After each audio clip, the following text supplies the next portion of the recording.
Hello, killers, and welcome to the Killer Author Club, your favorite haunt for all things murder, mystery, and mayhem. Tonight, we've got Amy Tintera in the house, author of the blockbuster Listen for the Lie. Grab your list of questions, your poison, a cocktail or mocktail, and get ready to kill the lights. Welcome to the Killer Author Club. 3 best-selling authors talking about killing, of the fictional kind, with the best thriller and suspense authors in the business. Killer conversations, killer cocktails, and killer guests, with your hosts, Kimberly Bell, Heather Gutenkopf, and Kara Ruda. This is the Killer Author Club.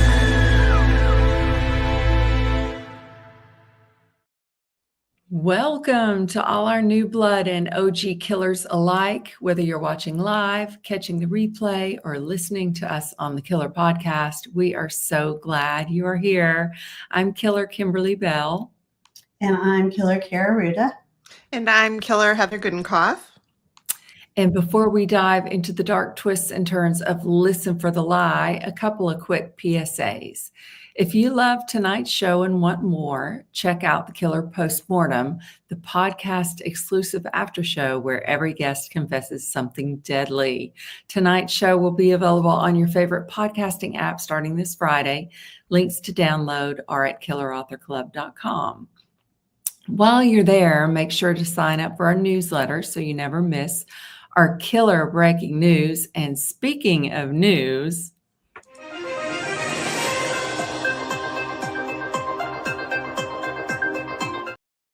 We do. We have huge news. So congratulations to Killer Kimberly. She won the coveted Edgar Award for Best Paperback Original. So Kimberly, we're so excited for you. So much fun.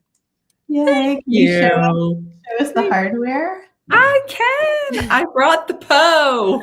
Oh my gosh, look at that. That's gorgeous. He's so adorable. I'm so heavy? excited. He's going to live on my bookshelves with all my books. For sure. Yeah. Is he heavy? Is he hefty? Could he be used as a killer weapon? 100%. 100%. Okay. Could whack somebody on the head with this, and yeah, for sure. So great. Well, congratulations. We are so happy, so proud of you. Thank you. So much fun. It was a lot of fun. Okay, so do you want all 3 Killer Hosts' upcoming thrillers signed, sealed, and delivered with exclusive swag? Then sign up for the KAC book box, curated with care, packed with blood-curdling goodies, and offered in partnership with the fabulous Swamp Fox bookstore in Marion, Iowa. That's right. The subscription includes all 3 of our 2025 releases, The Expat Affair on June 3rd, Jill Is Not Happy on June 10th, and The Perfect Host in early November. All 3 books come with the Killer Author Club and book-themed swag. Subscribe now at killerauthorclub.com or through our partner, Swamp Fox Bookstore. The links are coming up in the comments, so watch for those while we welcome tonight's guest. Yay, welcome, Amy. So we're finished with our PSAs, Amy. We're finished. Okay, Amy is the author of Listen for the Lie, an instant New York Times bestseller and Good Morning America book club pick. She has also published several novels for young adults. She worked as a talent agency assistant in Hollywood, tough job, before becoming an author. Raised in Austin, Texas, she frequently sets her novels in the Lone Star State, but she now lives in Los Angeles, where there's far less humidity, but not nearly enough Tex-Mex. Congratulations, Amy, and welcome to the Killer Author Club. Thank you. Thanks for having me. We're so happy you're here. We really are. And we all love the book, as so many people have across the globe. And we have so many questions about Listen for the Lie. But first, can you start by telling us really quickly, like an elevator pitch, about what the book is about? Sure. Listen for the Lie is a book about Lucy, a woman who is widely believed to have murdered her best friend, but due to a head injury, she has lost her memory of the night, so she doesn't even know if she is the one who did it. And 5 years later, a true crime podcaster decides to take up the case, and she is forced to return to her hometown to help him solve it. Yeah, it's so good. Okay, we're going to get to all the questions for Amy in a minute, but first, what are we drinking tonight? Yes, so Killer Amy has chosen the Cosmo as her killer cocktail tonight. Amy, why this poison of choice?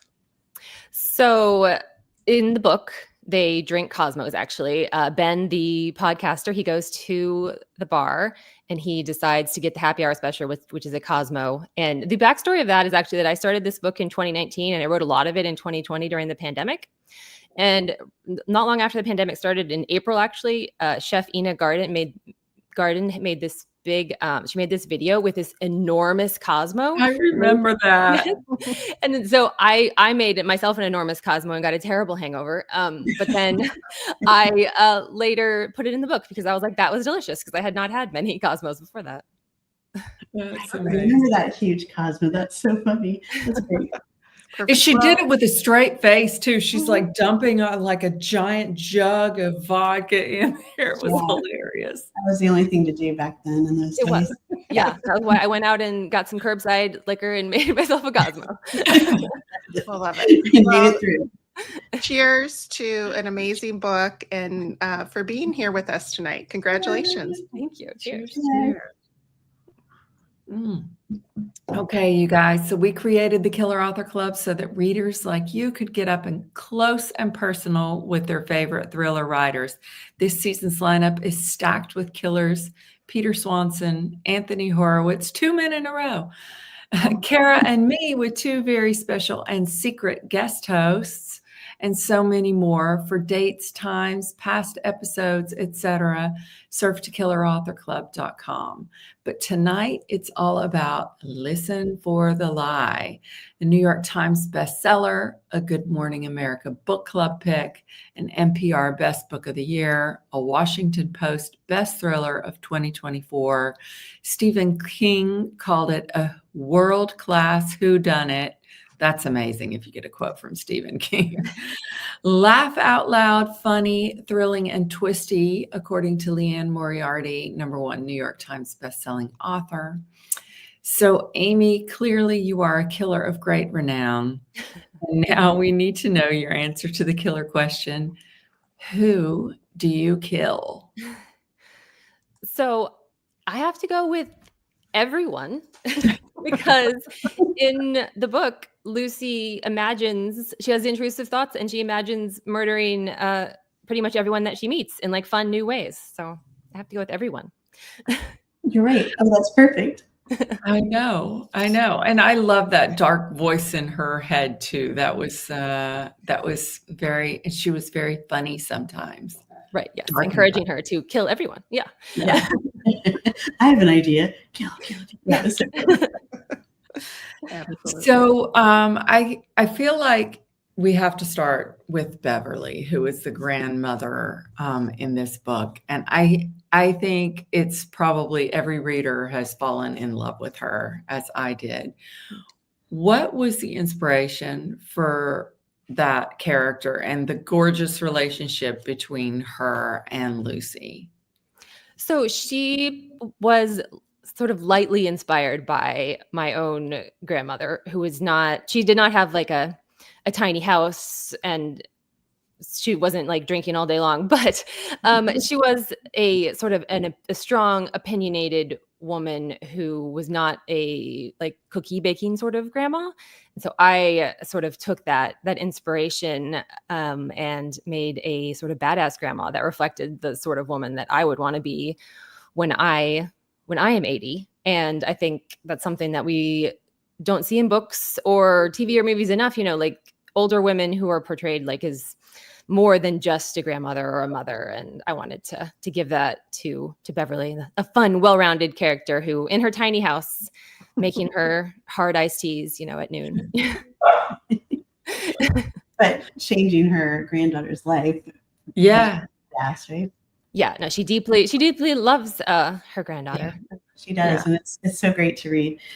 This is your first adult novel. So why did you decide to make the switch from young? Was it young adult before? Yes. So I published like 8 young adult novels beforehand. And it was partly just getting older and darker, sort of, you know, as I got a little older, I started craving, you know, let's write a 29-year-old divorcee with a dark past, which is not something you can do in YA.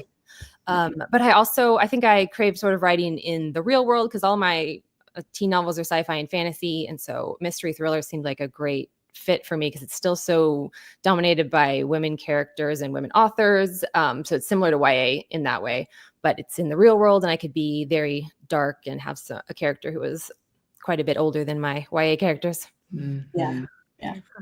Well, another great thing you did, you structured the book around a podcast, which we all love podcasts, but with a fresh twist. So shifting focus from the podcaster who's telling about this case and the accused. So how did you decide that you were going to format the book in this way? And were there any podcasts out there that kind of inspired your writing? So the Serial podcast was the first one. Oh, yeah. The We first all love Serial. Yeah. So I listened to that one and I loved it. I was obsessed with it. And then after that, it was really audiobooks that got me thinking about writing something that could be great on audio. Like I listened to, Daisy Jones and the Six, or World War Z that has an interview format. There's a YA series called Illuminae that is basically like an old school, like radio style play, almost like in your ears, like a movie in your ears is what I've heard people talk about. And so I wanted to do something that would be really great on audio. It's such a big market now as well. It's really bursting. And so I sort of brought that together. Like I had listened to Serial and thought it was so great. And I had listened to all these audiobooks. I was like, how can I combine all this into like an awesome sort of mystery thriller thing? And so that is what ended up becoming Listen for the Lie. Yeah. Well, you definitely hit it. It was great. Oh, thank you. Let's talk a little bit more about Savvy. We talked about her before, the voice in Lucy's head, the dark, funny, murderous voice in her head. Mm-hmm. How did you come up with the idea for actually putting her in Lucy's head? I'm trying to think how exactly that came about, because that was one of those things that came slowly in editing, because it took me about 2.5 years to write Listen for the Lie, which is longer than a lot of my YA books had taken. And it was partly because I had to write a couple YA books in between while I was writing it. But the book sort of came together in like a lot of different places. And like I said, it was during the pandemic that I wrote a lot of it. And so during the pandemic, I moved in with my sister and her wife and their 3-year-old son. And they were saying all the time to their son, I have an idea. And it was like their way of getting him to do things, basically. Because, 3-year-olds, they don't just do things because you tell them to. Like, I have an idea. We're going to do this now. And so I kept hearing it all. I think I lived with them for about 6 months. And they kept saying, I have an idea and I have an idea. And so by the time I left and we went back to LA, I still had this in my head. And one day it became, I have an idea, let's kill. And that sort of became the voice in Lucy's head that sort of, there's a second half to that sentence, which I won't say since it's a little bit of a spoiler. But that sort of got me thinking about wouldn't it be fun if she was in Lucy's head, urging her to kill. And it made her like really present in the story too, which was nice. Yeah. Yeah. Okay. Yeah, because we never meet her on the page, right? She's dead when the book opens. So it kind of gave her a real personality and brought her to life. Yeah.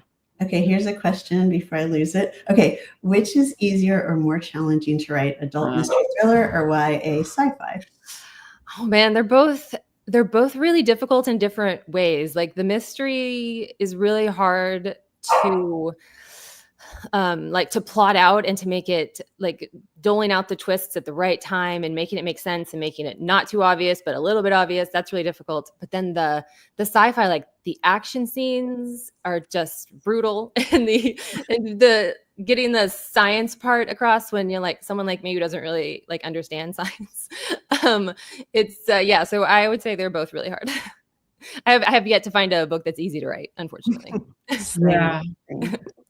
I would imagine that's universal with authors. You think, especially when you've got, what did you say? You have 8 young adult novels. Yeah. When you sat down to write this one, you had written 8, and you think it's going to get easier, but it never gets easy. It just doesn't. If anything, it gets harder. I think so too, because like in the beginning, you don't know what you don't know, and you're maybe a little blissfully ignorant of how difficult it is. Yeah. All the things you're doing wrong, maybe. But then the more you go, the more you learn, like, oh, I have to do this and I have to remember this. And you have the added pressure of all your books that have come before, right? Yes, that's a lot of pressure. It's always fun. Yeah. Yeah. Well, I love a small town setting, and you set this book in small town Texas, right? So, and the dynamics of her, Lucy returning home, did that come from past experience? Where did the small town come from in that So situation? it came from definitely me growing up in Texas. I grew up in Austin.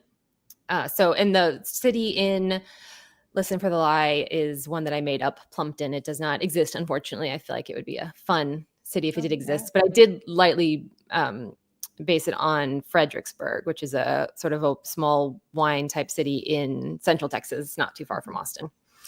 I guess maybe, like, I just thought of this now that you said it, is that I lived in LA and then I did move back to Texas, and I started Listen for the Lie while I had gone back to Texas. And then after that, I came back to LA. But that, now that you mention it, maybe that was sort of in the back of my mind, coming back to Texas. Mhm. I love a coming home story. Mm-hmm. Yeah. Yeah, those are fun. It's always a lot of drama.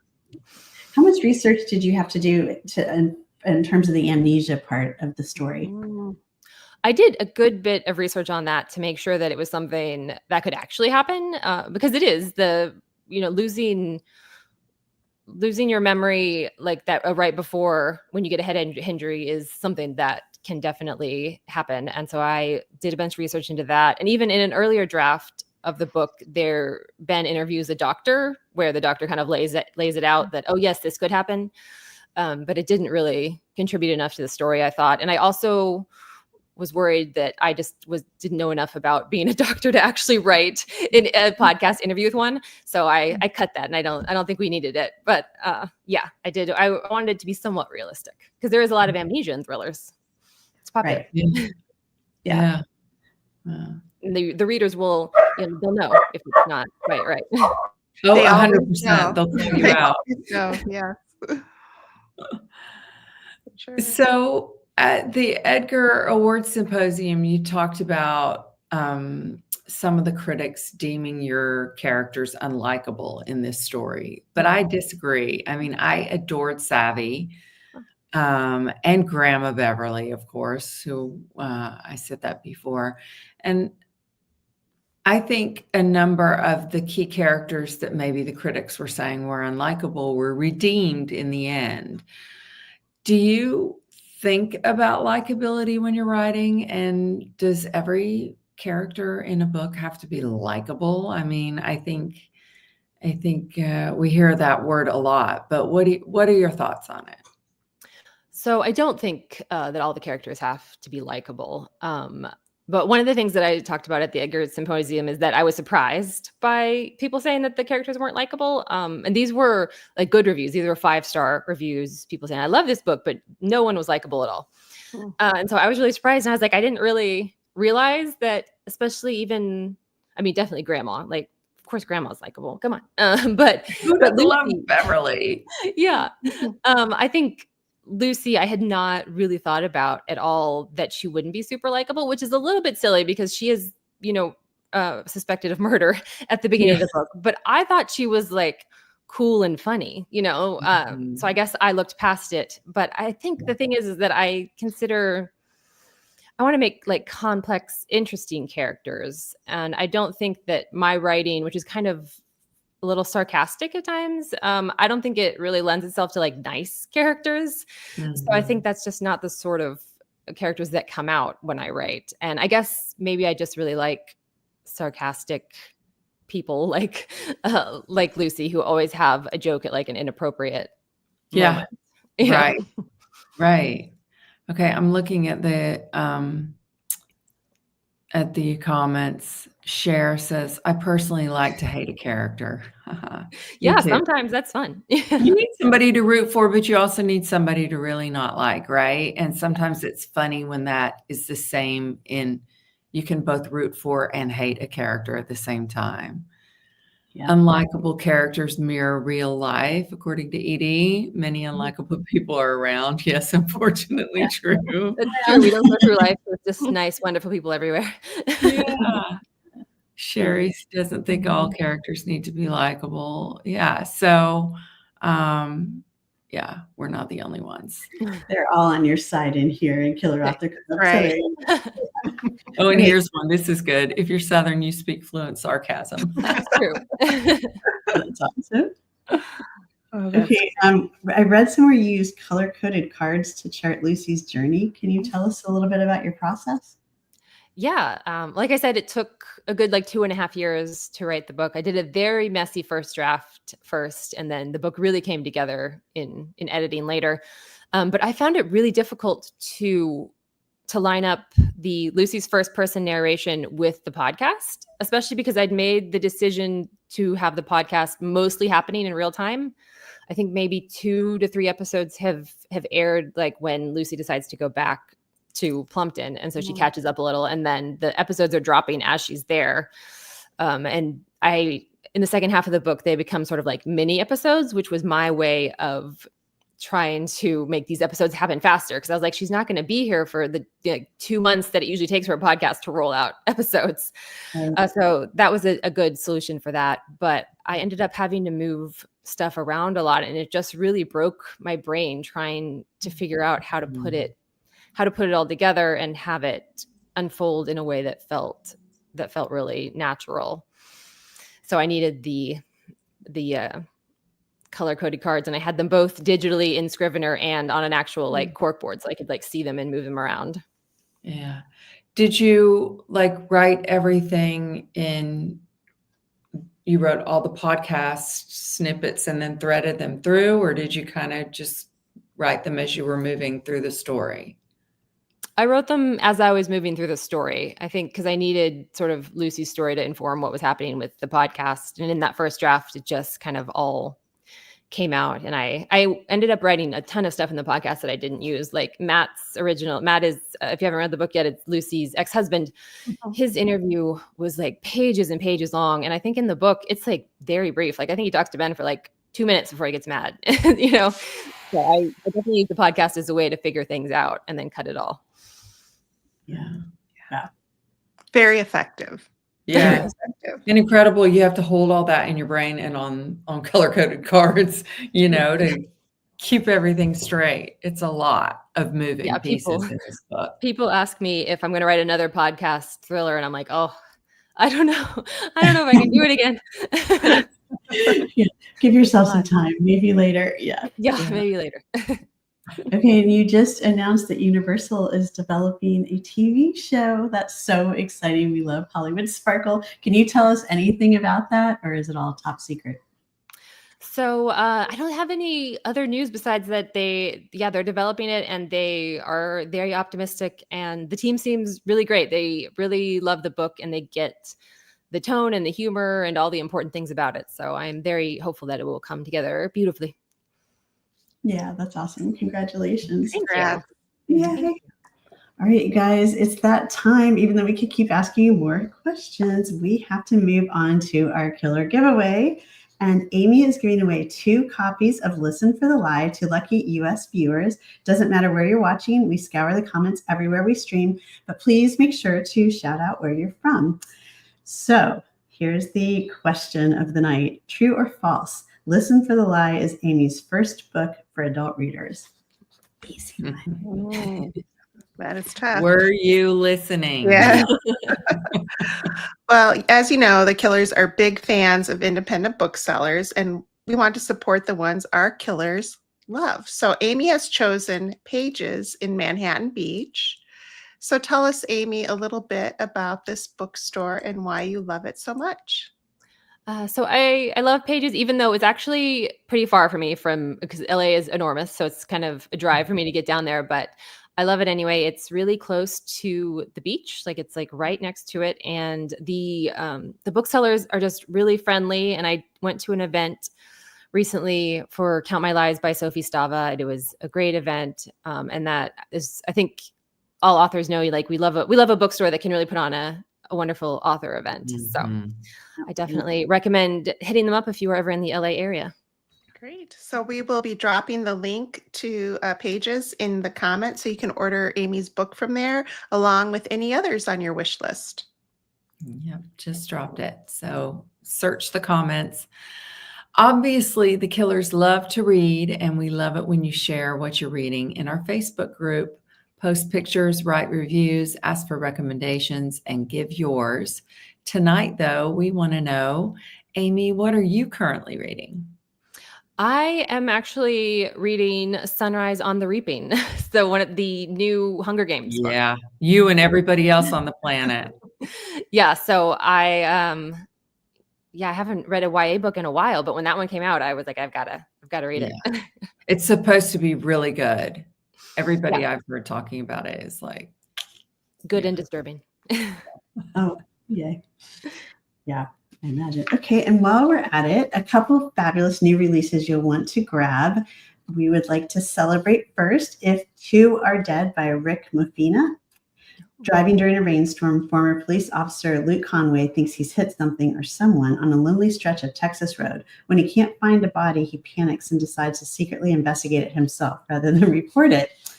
Yikes, that's scary. Okay, we also have When She Was Gone by Sarah Foster. 20 years ago, Rose was denied the chance to know her daughter, Louisa, but now Louisa and 2 children have vanished from a remote Australian beach, and Rose, a former policewoman, might be the only one who can save them. Go, Rose. All right, you guys, we have 3 paperback copies of If Two Are Dead and 3 copies of When She Was Gone to give away to U.S. viewers. Please comment if you want in for a chance to win, and tell us your state, and good luck. And don't forget to check out the Killers' latest books. That's right. Look at this gorgeous cover for Kara's upcoming Jill Is Not Happy. I just finished it, y'all. It's great. It's a thriller about an ill-fated road trip that resurrects a married couple's darkest secrets. Out June 10th. And you know who else isn't happy? The main characters in Heather's upcoming thriller, The Perfect Host, when their over-the-top gender reveal party goes off the rails. Another gorgeous cover. And another gorgeous cover, speaking of this, Kimberly's The Expat Affair is out June 3rd, about 2 American expats in the deadly world of Amsterdam's diamond industry. Links for all of these are coming up in the comments.